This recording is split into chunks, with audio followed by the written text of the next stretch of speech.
पुनितपुरी gram में 3 से 7 घर ब्राह्मण हिंदू मुसलमान के लागैया और एक हरिया डोर चंडाल के लागे छे। घर से बांस काट के लावे छिए ओकरा पोरे पोरे तोने छिए समाज हो ओकरा नाम नाम के कान छिए छिए डाला डोरी बीन के सूर्यागन हाथ चढ़ावे छिए। पेड़ से कुबेर बीतल जाय छे हरिया के एक औरत कान में नहीं आवाज जा रहल छे सोता भगवान क्या एक भोर से सुगल चरा के लिए हरिया के एक औरत चिंता फिकिर के जाने नहीं छे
भगवान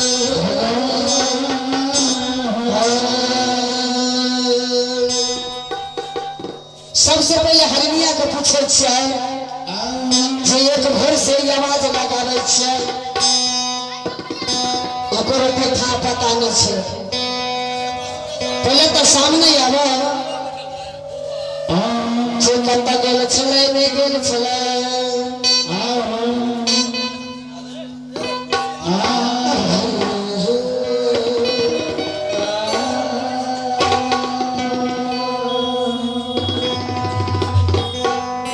सतगुरु बसी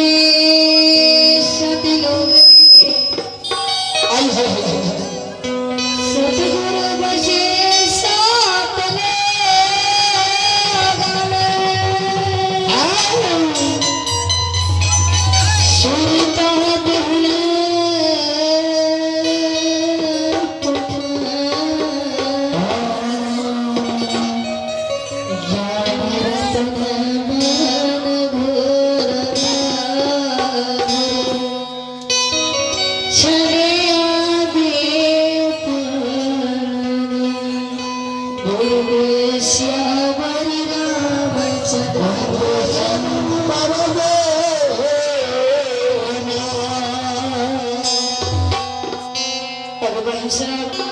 हमारे घर बुलंदपुर हमारे पति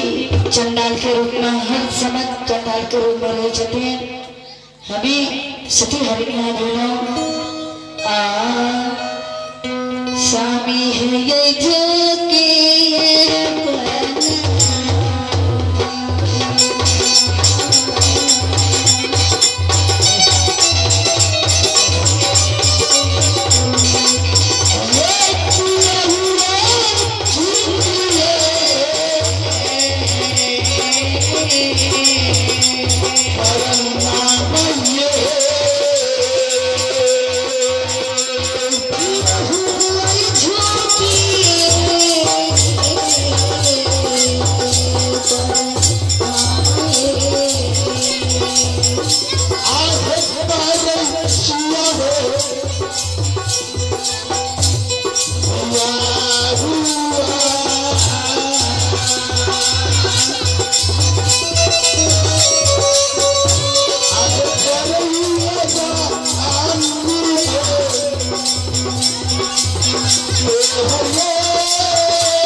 सत सत बता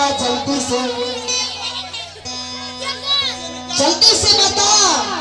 जो एक भोर से तोरा आवाज लगा रही छौ अगर नहीं बतेही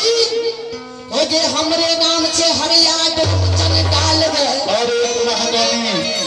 देवो जी ए धर्मराज बाबा खाता में 51 रुपया से भाग लेकर